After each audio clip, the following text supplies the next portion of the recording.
Cuba has fallen. That's the news that I am delivering to you today. It has been 15 days since the blockade had begun, where all oil for the oil dependent nation has been blocked. And though the Cuban government has tried to ration that as long as they can, the fact is they've just timed out.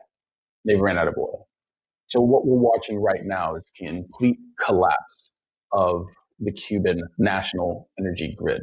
There are pockets of generated power for military bases and bunkers, compounds like that that don't help the people. For 95% of the population, over 11 million people are now without power, and that power is not coming back on.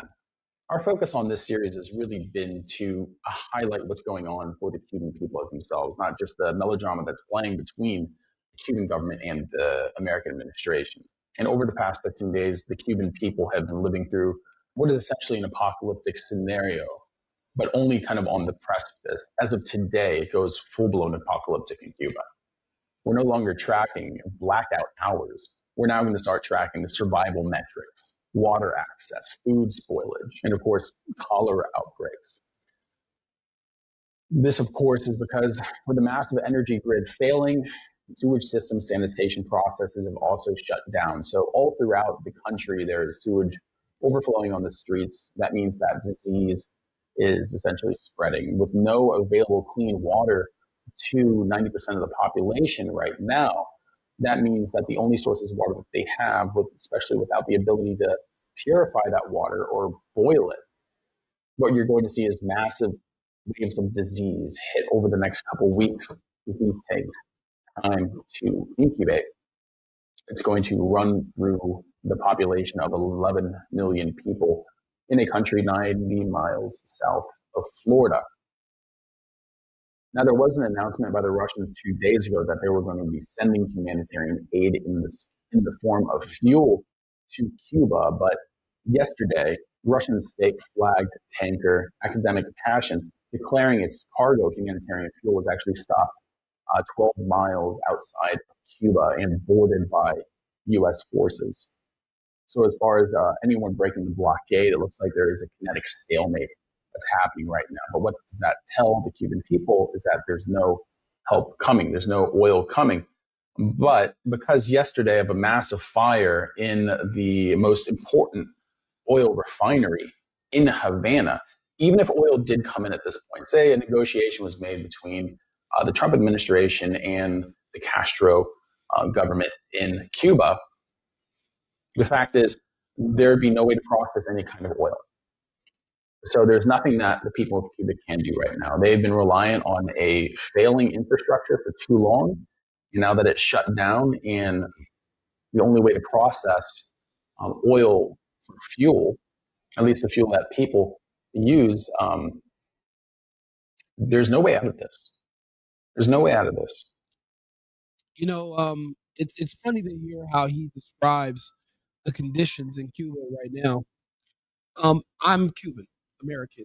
I grew up here. My family immigrated to Cuba. A lot of these issues, a lot of the wounds that we're feeling today in Cuba are self-inflicted. But I need you to understand that this is the circle of life. The mentality that it took to turn my home country into a communist Marxist wasteland is it's a mind virus at best. That type of mentality, you can vote your way into it, not vote your way out of it. It's something that has to die.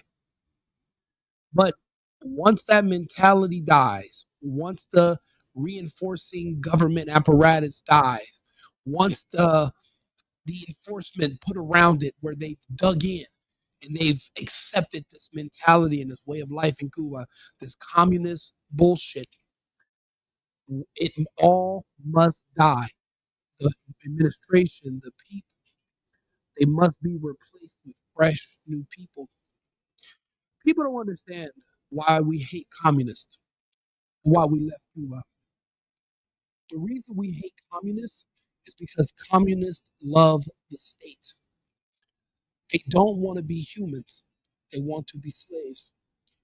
Communists want the state to take care of them. Look at the United States. The entire American population, for the most part, let's be honest, they hate American black people. Why is that? American blacks love the state. They live off the state. They beg for a living. They lie. They complain. They scam the state for money. They don't want to work. They don't. They want to be taken care of. They want the state to be their parent. They want the state to raise their kids. That is something that was taught to them by the king of the communists in America, which is Martin Luther King. The entire world chooses to move to the United States. Now, we found out a lot of people move here and they get on welfare. But for the most part, a lot of people move here for the opportunity to work. When we come to the United States, we came here to work. If we wanted to live off of welfare in the state, we would have stayed on the island. So that's why you don't see a lot of sympathy for the Cuban country or the Cuban people, because once we come to the United States, well, we hate communists. If you look at the left and the Democrats, they want you to be a communist. Everything is to convince you that communist is the way. Communism is the way. In Cuba, this is what happened to us back in the 50s. They had a man named Fidel Castro, and he brought a communist Marxist revolution. What he did was the country's population is of dark-skinned people that looks like me, but my mother is white and fair-skinned. They convinced the dark people that the reason you're poor is because you're dark, and all the fair-skinned light people from Europe that live here, they're taking all of your money. They don't want to convince them it's anything to do with your work ethic, what you're doing, how you're building yourself up, the society at whole. No, no, no. It's all based on your looks. Sound familiar? It's literally the same playbook in the lies that blacks say here in the United States. And it's the same exact push for communism. They want you to give up everything you have because they compare themselves to you. And the fact that you can work and you can earn a living and you take care of your family, you give them a complex about themselves. That's why they push for equity. They want everyone to be equally poor so that they don't feel inferior. The problem is when darker people move here from Africa or other Caribbean nations and we work and we have families and well then all your excuses of racism they go out of the window and then people kind of see through them and they say I think you're full of shit because these people from Madagascar and Mozambique and Nigeria, they come here, they become doctors, dentists, they don't even speak the language. So how are they running laps around you native born blacks who are Americans, who have citizenship, speak the language, but here you are talking about racism and oppression 60, 70, 100 years after Jim Crow or whatever stories of the fake slavery. The reason we don't like these people here in the States is because they remind us of what we got away from. They use those same tactics in Cuba. They told the people that the cure to racism is communism. So what they did was they used the darker skinned people to start a revolt and to push fair skinned, light skinned, white looking Cubans out of the country. And what they did after that was they just dug in. They dug in and they solidified a mentality around communism based on your color, and they drove the country into hell for almost 100 years now, 80 years plus. The Bay of Pigs in the 60s, but it started before then. It started before Celia Cruz even became a big musician. It was in the 40s and the 50s when the country was a prosperous nation. We're so close to the United States adjacent. It was a booming metropolis. It was damn near a suburb of Florida where all the people with money would go to get away. We had an economy. And the communists came and they took over the means of production. They stole everything. And all they had to do was get you to fight for them by making it based on your insecurities about your color. We're fighting black communists in the United States right now, every single day. And all they want to do is tell you about their color and, oh, I'm black, I'm black, I'm black. And it's just the same playbook, but it's old. Jesse Jackson's dead now. He told them that they're Africans. Never been to Africa, don't speak an African language. There's literally people that migrate here from Africa. Those are actual African Americans. Elon Musk is a fucking African American. But you got these other people that have already been here, speak the language, never been anywhere else. They're convinced otherwise. I say this to say that mentality doesn't change. It has to die. And unfortunately, the people who push it the strongest, they have to die along with it. There are younger people who are going to be smarter, who are going to be free thinking, who do not want to be slaves. They're going to have to replace those who die. This is natural. There is no, oh, we're going to come in, we're going to save the country. Save the country, unfortunately, has to die to be born again. That mentality of communism, of being a slave and to love your slavery and to embrace your slavery because you think that slavery is actually an escape from racism. And they're trying to convince you that here in the United States, they would rather be they'd rather you look at them as a black than a person. And they want, and that's all it came down to back in Cuba too. That was it. That was it. And we lost everything. Everything. People are, oh, he's like, oh, it's apocalyptic. To an average American, it's been apocalyptic for 30, 40 years now. We're always teetering on the verge of having new diseases, trash, waste. You think it's a well managed and run country with an embargo for 60 years? And if we didn't have the embargo, then what? Then they'd be smuggling in weapons and then trying to attack the U.S. It wouldn't be any different. It wouldn't be any different. It wouldn't be any better. The embargo was just the beginning. But they should have been choked out this mind virus long ago. It should have taken this long. It has to go. State-run internet and cell service has essentially gone down. The only way of having any kind of communication in Cuba right now is through amateur ham radio operators and whoever was able to smuggle in satellite phones before the blockade actually happened. Now, the U.S. victory of enforcing this blockade has really come at a massive diplomatic cost at a time where diplomatic tensions across the world right now are incredibly fractured. The only support from another nation that the U.S. has had on its actions in Cuba has been Israel. And with Cuba looking like it's going to be America's Gaza in the Western Hemisphere, I doubt there's going to be any support coming from anyone else. Now, the UK has remained silent, but France and Spain have issued statements. That's a rather pathetic comparison. Cuba would never be Gaza. There's no terrorist organizations that are even alleged to be attacking the United States from a distance. We've kind of let bygones be bygones. They've been over there, we've been over here. The Cubans that have come to the United States, came here to be Americans.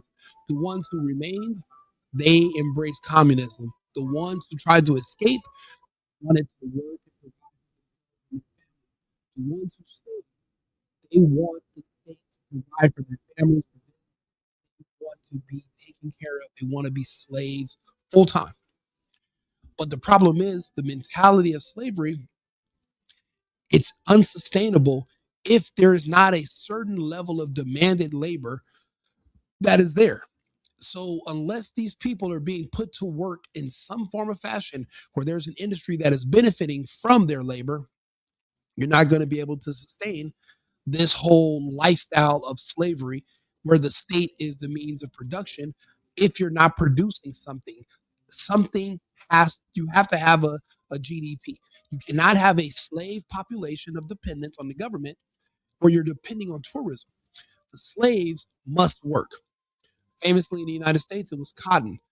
And in the islands, we had sugar cane, we had plantains. There were fruit. It was goods that were harvested with the labor of the slaves. Right now, unless you're going to have to put the entire remaining communist population to work, allowing people to just live indefinitely where everything's free. They don't have to pay rent. They don't have to pay bills. They don't have to pay electricity, and everyone gets a stipend every month. You get a coupon. You get to go to the store. They give you cheese. They give you rice. They give you a certain amount of meat and seasoning, and then you go home and you stretch that out for a week, 2 weeks, sometimes a month, and then you come back with a voucher. It's reminiscent to the government cheese of back in the day. Our country's parallel. We're just on a macro scale. Cuba is really Memphis. Cuba is Baltimore. Cuba is what the west side of Chicago. These blue cities have these communist enclaves where there's a communist utopia that is paid for by taxpayers. So you get to live in your communist utopia of subsidized housing, subsidized food, subsidized everything, basically welfare. You get all this free stuff from taxpayers like me, and you get to live in your neighborhood. We have to pay for it. If you had to pay for it on yourself without all the government assistance, you wouldn't be able to live there. It has to shut down eventually. We cannot keep living like this. It's unsustainable. Now, again, Cuba is basically one of these blue cities. You can't change the lifestyle. Why do you think they invented the vaccine? That mentality must be euthanized. It must be removed from the board because it's contagious. I've never seen it go the other way. I've never seen a slave convince a free person that they should be a slave. But I've seen a free person convince a slave that they should want to be free. But I'll be honest with you, for the lazy, average Gen X American who has these mental issues where you believe in racism, or you believe that you're in the wrong body, or you believe you have some kind of gender dysphoria, you believe you're trans or gay, they have a built in handicap. It's a mental illness. Those people do not feel like they can work in the world. They tell us that, they illustrate it. So for them, they're going to need to be taken care of by the government indefinitely. They're going to want to be there. They want to be slaves. They're never going to go out and get a job and have kids and pay rent and pay a mortgage and become a part of society. There's always going to be a detriment there. They're going to blame any issues they have on the state. They want to be slaves. The problem is slaves and free people, we don't mix because you're not my equal if you're my slave. There's no way I'm paying for you to live, but we have an equal say. We don't. It's more of a parent-child scenario than an equal scenario. We're working that out here in the States right now. We're actually making progress thanks to the vaccine, thanks to Jeffrey Epstein's research with the efforts of Bill Gates and the influence of Kamala Harris. We were able to inject the poor population, the population of people who want to be slaves. They were injected, and it was created for them with Epstein's research. We're mitigating the damage done by them, and we're actually going to bring down that population that's dropping every single day in the U.S. People don't like to hear it, but that's what's happening. In Cuba, if that's what the goal of the blockade is to cause damage to the communists that they're not going to survive the next 2 months, because it doesn't take very long to starve out people or to push people to the brink of losing everything. It doesn't take much time of not having power because without electricity, you don't have running water. Without running water, you can't get rid of waste and feces, and then you got all the issues. It had to eventually be done, but this was something we could have prepared for. Everyone knew the rules. Everything in this hemisphere belongs to the United States. There was no such thing as any country that can flirt with another major superpower here in the U.S. Everyone saw what happened to Venezuela. They made it very public. Mexico and Cuba are on the menu. The Cubans had time to prepare. You either failed to prepare, you prepared to fail, whatever it is. You weren't ready, but that's no one's fault but yours. Trump is basically doing the hard part. He's just getting it over with. We want Cuba to be a part of the United States. We want Cuba to be stable, but the people in Cuba have to learn to work. They have to learn to be self-sufficient. They have to learn that depending on the state to give you free housing, free food, that can no longer be a thing. Oh, but that we don't want to live like that. That's too bad. The option of being a slave is only reserved for certain people in certain situations. You can't have a whole country full of slaves. It doesn't work. Communism does not work. It doesn't. Only in small demographics. 11 million is not small. 30,000, yeah, you can build a commune. You can build a district somewhere. Everyone, what is this? To each progression is to each's need, or you guys can apply it there. The problem is there are going to be people that are going to hold out who are not going to work, and you're going to have to be their slave because you're going to have to make up for their labor. For what they don't want to do, now you're going to have to do, but they're going to still want equal access to all of the whatever is yielded from the efforts, and that's not fair. It's going to be a problem. So it doesn't, and in a small, and like I said, in small communes, small enclaves, you can figure it out, but it doesn't work on a large scale. Cuba's going to have to die in a certain, and the communist Cuba is going to have to die in its current state and be born against something greater.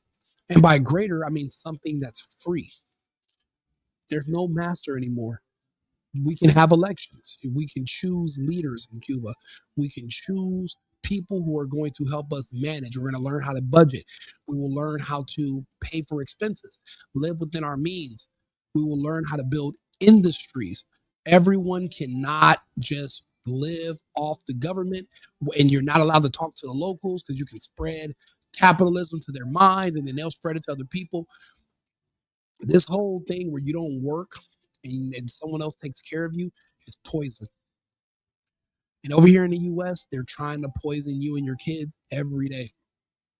Now your kids are coming home and saying, well, we have all this money for war. Why can't the government just give us money every day? That's what the kids are asking their parents now. And we thought we got through that in the 50s, and it's making a resurgence. People want to be slaves at extreme rates here in the US because they don't understand what comes with it. What comes with that is we have to reduce the population. If you want to be a communist, we got to get rid of millions of you, millions for it to work.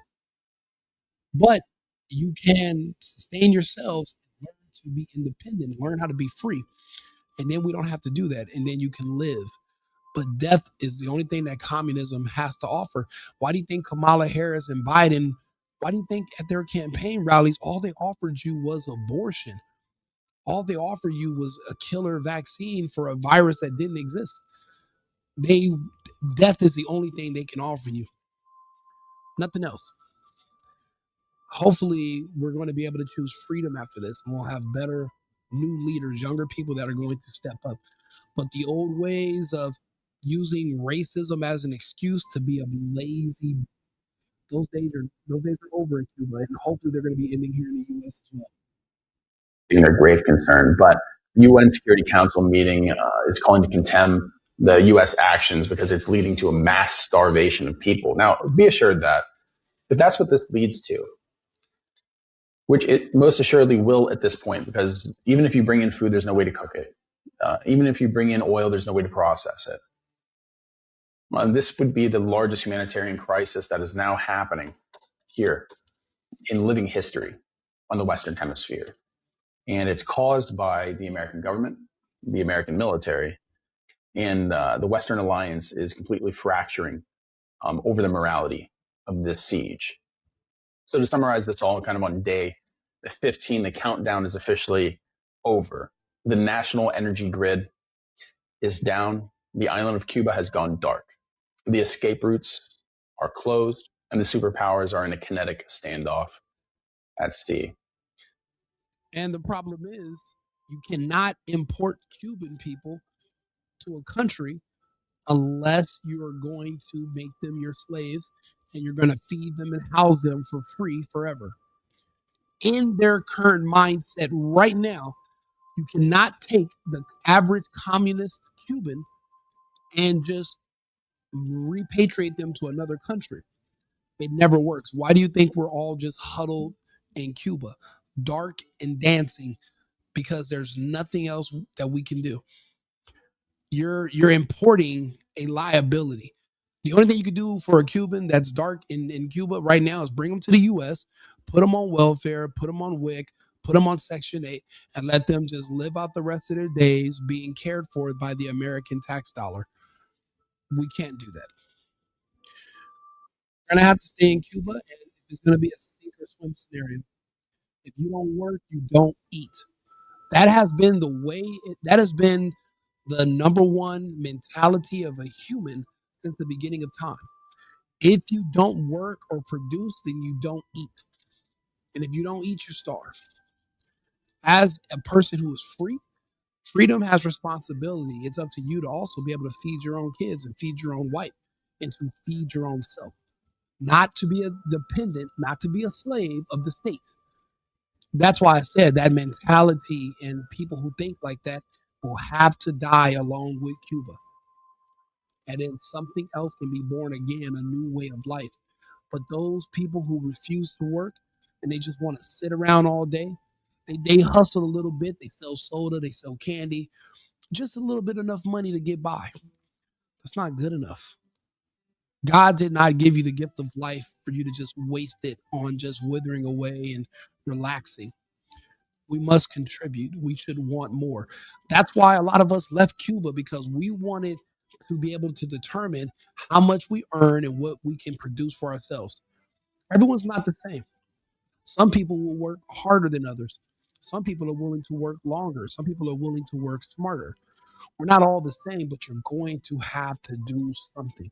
Sitting around and expecting me to pay for you and your children is not a strategy. That's you scamming me.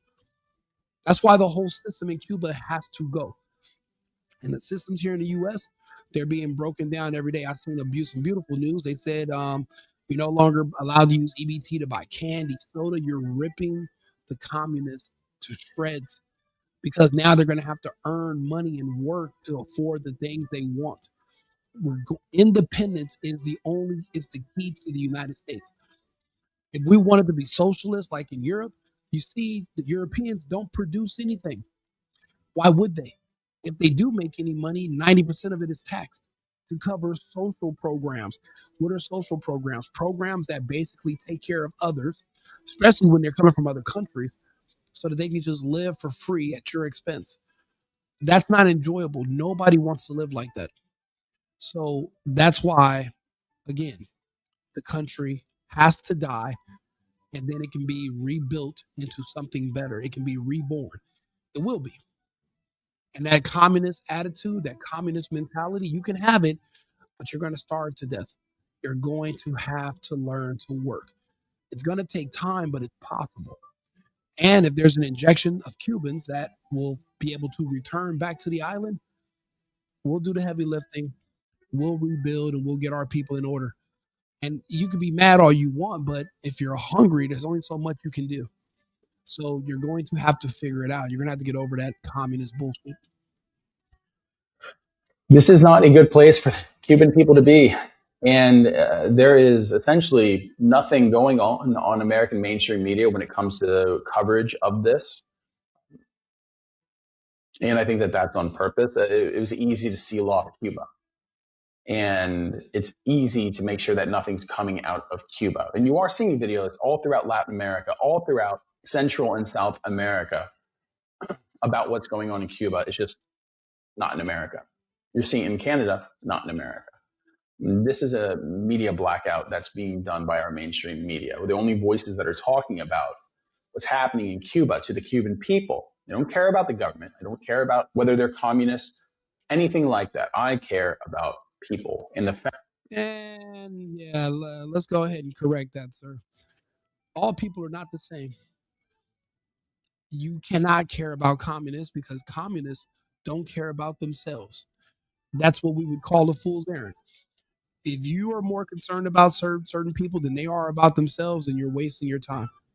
Americans do not like conservatives or Republicans. The media is completely owned by the left and controlled by Democrats. Cubans come to this country to work. We hate communists. So no, you're not going to hear anything about Cuba on the mainstream media. You're not going to hear anything because we're not their voters. Cubans will vote for them. Salvadorians, people from maybe Colombia. No, actually, no. Colombians aren't even communists and Democrats. Maybe some people from El Salvador or Honduras or Guatemala, but no, the rest of Latin America is the only thing that's going to be left in Latin America is going to be people who despise the communists and they're not going to promote helping them or what's going on in their country. Besides, we wouldn't leave our countries if we could work and make money in our countries. A lot of but for the most part, a lot of Spanish people we do come here to take advantage of the social services and be slaves.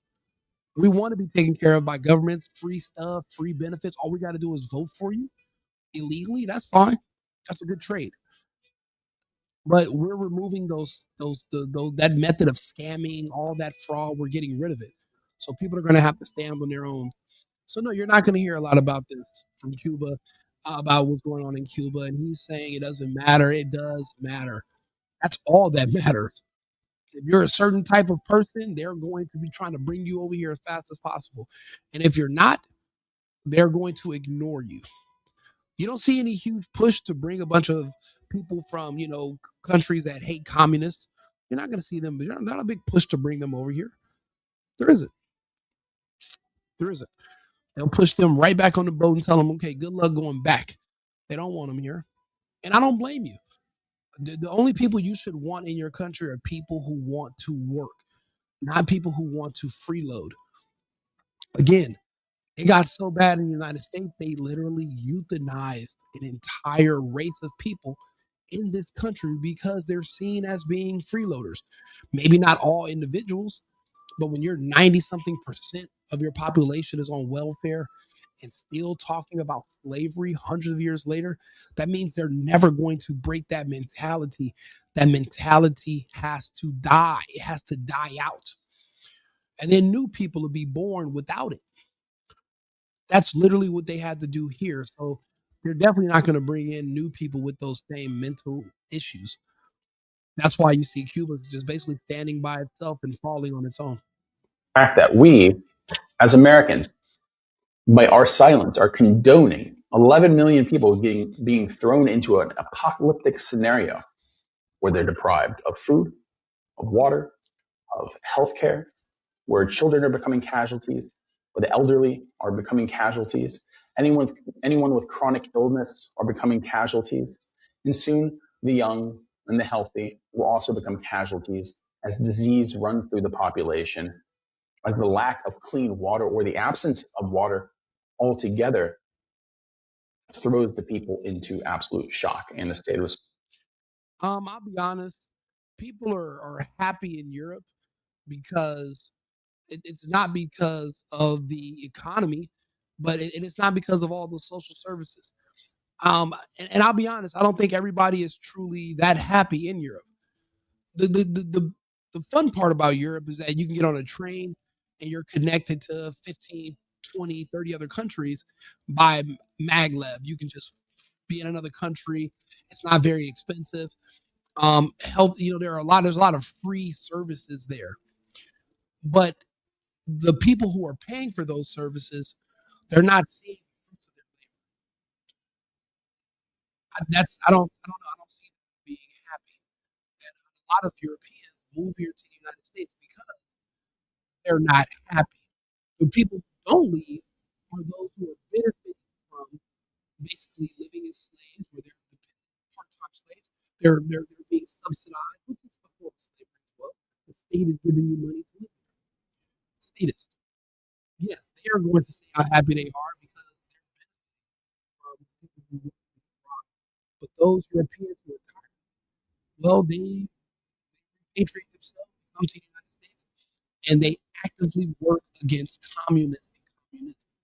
Socialism is just the political form of communism. It's all basically removing the responsibility for oneself, putting the burden burden on the state and on others. No, they're not happy about it. They want to work and build businesses and do work and take care of themselves. A lot of them have moved to other countries. They've moved to the United States. They've started doing business here. But those who benefit off of living from the state, the difference is also in Europe. You guys are at a negative birth rate, depending on your skin color. So just to keep your society going, yes, you've had to mass migrate people from Northern Africa, Kenya, you brought them all to those countries, and they have their own separate enclave. They never became citizens of that country. They have their own separate communities. They live in their own separate worlds. Even your police can't even go into their neighborhoods. But you were so desperate for warm bodies that you brought these people in. And now your countries are in recession that you'll never be able to get out of, and you deindustrialize yourself. You don't have any industries anymore. But you have a bunch of angry, radical Africans basically wipe out anyone who's white or anybody who's pretty much been invaded and taken over. Here in the U.S., we chose a different route. We voted for Trump. So we're not going to let that happen. But if you want to see the results of X amount of time of living like a communist, Cuba's a perfect example. And we're going to just have to stop it out. There's two ways you can do things. The hard way. Cuba's going to have to go the hard way. It's tough love, but the people will have to learn. You don't work, you don't eat. Dancing and doing art and just hanging around all fucking day for 1,000 years until those days are over. Everyone's going to have to contribute. That's the way it has to be, or you're going to perish. Survival. Now, the hope from the U.S. administration is that this kind of pressure that was put on the people would force the population's hand to confront the government. But the fact is, the people have been thrown into a state of survival almost immediately. And that's exactly why this had to go this way. Literally, they're forcing the people to look at the government and say, what have you done? How are we going to trust you when you can't protect us? And then you find out, well, our government of communism was depending on the Russians. We're depending on the Chinese. So you don't even have, so you're keeping your government as a slave to another fucking government. You don't even have your own independence. Cuba has products. We used to have a huge sugar industry, huge banana industry, huge vegetable industry. We used to export. It's all gone. The means of production taken over by the state. It became unfeasible. Everything had to shut down. And then everybody became a dependent on the slave state. But guess what? At least you didn't have to worry about racism. Oh, yeah, because all the white people with money are gone. So you feel better now? You're poor as fuck. You're a permanent loser. But at least you don't have any white people to look at to compare yourself to. And that's what makes you happy. That's what you take solace in. You should be ashamed. That's why it can't survive. It has to go. That's how fragile the Cuban system actually was. And the Black Berets did their job. I mean, listen, they went from securing energy resources, securing fuel and food sources, to quickly cracking down. There was only two real protests that have happened this entire time. And what happened is exactly what you think would happen. Provocateurs were arrested and disappeared. And the people know, and they see, they understand that even if the government falls, there's no immediate change. So we'll keep following this and let you know what's going on as the situation continues to degrade in Cuba. But we appreciate your time and your attention on this one. Now this is when this will change. When the government collapses in Cuba officially, there are going to be a few people that are going to step up and say, hey, we want to work with the United States. And they're going to beg President Trump to come in and help them. And they're going to tell him that we're going to need protection. We're going to need security. And we, the people, are going to be asking Trump for protection and security. And Trump's going to give us all the military aid we can ask for and then some.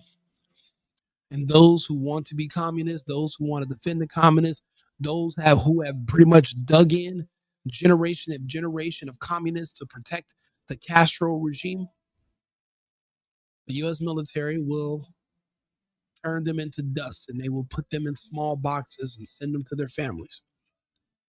This is going to end in death, one way or the other. And eventually Cuba will be reborn again and we will rise. But we're going to have to crack some eggs to make that omelet. Slavery will end in Cuba. Glamorize slavery by calling it communism will end in Cuba.